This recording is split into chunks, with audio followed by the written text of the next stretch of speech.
السلام علیکم پیارے بچوں، آج ہم ونٹر پیک کے صفحہ نمبر 3 سے کالم ملائیں گے۔ کالم نمبر 1 ہے اسلام میں پہل کرنے سے اللہ تعالیٰ اور اس کے رسول خوش ہوتے ہیں۔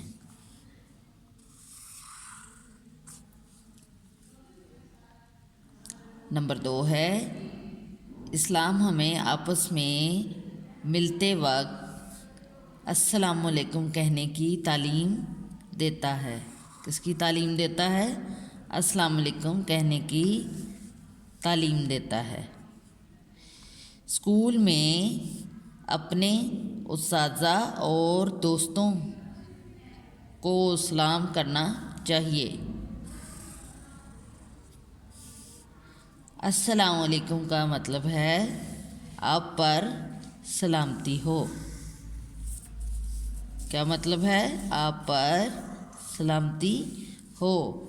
السلام علیکم کرنے سے آپس میں محبت پیدا ہوتی ہے۔ کیا پیدا ہوتی ہے بچوں؟ محبت پیدا ہوتی ہے۔